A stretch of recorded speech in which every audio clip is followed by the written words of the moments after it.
current world situation has been carefully planned. And it is a plan that has been long in the making.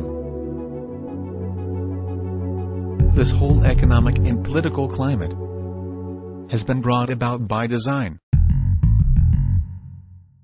In the late 1970s, a plan was put forth by the CIA to train Islamic fighters in the Afghan war against Russia in a new form of radical Islamic thinking. The concept was to teach the Mujahideen that the Russians were not just attacking their country, they were attacking their faith. During that period, large numbers of mercenary fighters came to Afghanistan to help in the struggle, and large training camps were set up and run by the CIA to accommodate them.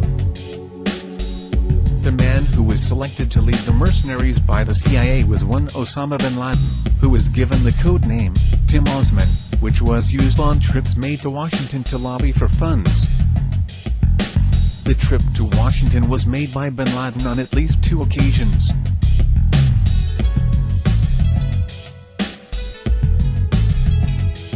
During this period, the CIA taught this new form of radical Islamic thinking, and provided terrorist training to hundreds of thousands of Islamic fighters, being careful to also keep a comprehensive database on all the people they had trained.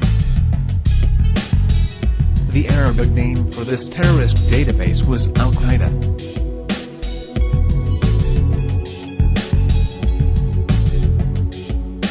Concerned over this new form of radical Islamism, and the sheer volume of fighters the CIA was turning out, then Pakistani Prime Minister Benazir Bhutto wrote to the director of the CIA and cautioned him openly, saying in her letter, "You are creating a Frankenstein." It's alive! It's alive! It's alive! But her warnings went unheeded.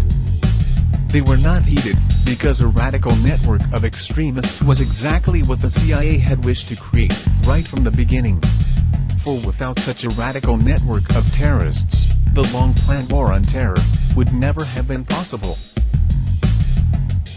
In 2000, the Project for the New American Century released a document entitled Rebuilding America's Defenses. Outlined in that document was a plan for full-spectrum dominance of the globe. Air, land, sea, space, the internet, everything. In that document it said, and I quote,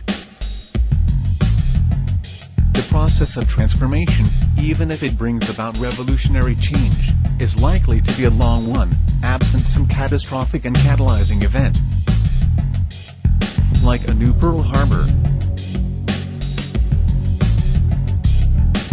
1 year after George W. Bush gained office, in the most contested election in U.S. history, and many prominent members of PNAC were given positions in his administration, America experienced its new Pearl Harbor, and the entire PNAC plan was put into effect.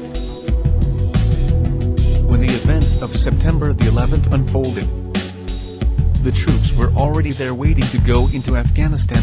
Then the Patriot Act and Homeland Security legislation had already long been drawn up. They were already there, just waiting for the right event in order to introduce them. So when 9/11 happened, cui bono? Who benefited? Afghanistan? Iraq? Did any Arab country? No. But the Bush administration was given an open checkbook with which to take control of the Afghani poppy fields, the Iraqi oil fields, and the oil-rich and natural gas-rich Caspian Basin. And all protest to the invasions of the two countries was squashed before it started. Then the 7/7 bombings in London occurred, and again. Who benefited? Islamism? Hardly. But support for the war in Iraq knew no bounds. The Blair government secured a massive increase in police and military funding, and was also able to install thousands of domestic surveillance cameras throughout England.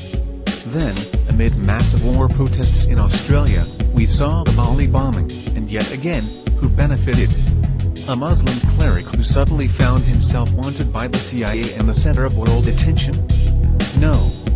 But, all anti-war protests in Australia suddenly dissipated. The Australian Prime Minister John Howard received a huge boost in popularity. The Australian police got to establish themselves as the local police of the entire Australasian region, and both the Australian and the Indonesian military secured massive increases in funding. So who really benefited? The real facts, and as can be clearly seen by examining the evidence in all three cases, are that each one of these so-called terrorist attacks was a false flag operation, designed to remove more rights from the people of Western countries, and to further consolidate the hold the international banking elite has over our world. The information on all of these cases exists. It's out there in the public domain. Please, do the research, because the media is just not telling you. A large portion of Al-Qaeda funding comes from the Pakistani ISI, and it still does. Yet the ISI is an openly admitted and funded wing of the CIA. The CIA created hundreds of thousands of extremists, and trained them in radical Islamic thinking, and kept a database on them all.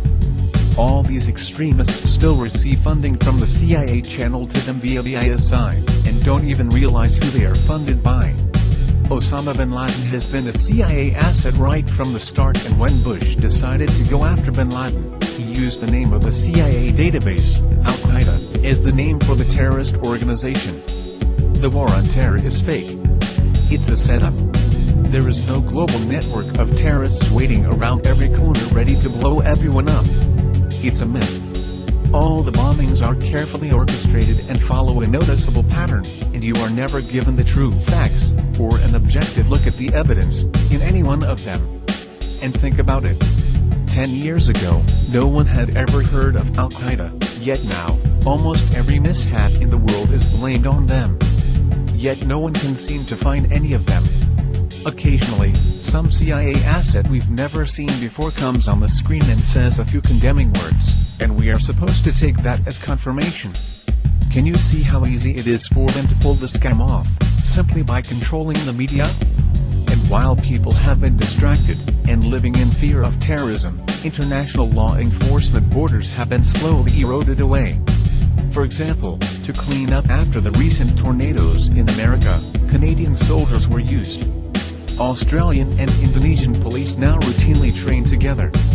Now remember here, that Indonesian police have a reputation for being among the most brutal in the world, yet here we have Indonesian and Australian police officers, swapping ideas and methods. Many people have been trained to think that to talk about this stuff is to be anti-American, but nothing could be further from the truth. The perpetrators of all this are based mainly in England and Europe. They are just using the military might of America to carry out their plans because they have usurped the American government. Bush has in fact all but subverted the US Constitution and robbed the country blind. However, it must be understood that this is not America itself doing this. The people who are doing this have set themselves up globally. Remember the words of JFK. For we are opposed around the world by a monolithic and ruthless conspiracy that relies primarily on covert means for expanding its sphere of influence, on infiltration instead of invasion, on subversion instead of election, on intimidation instead of free choice.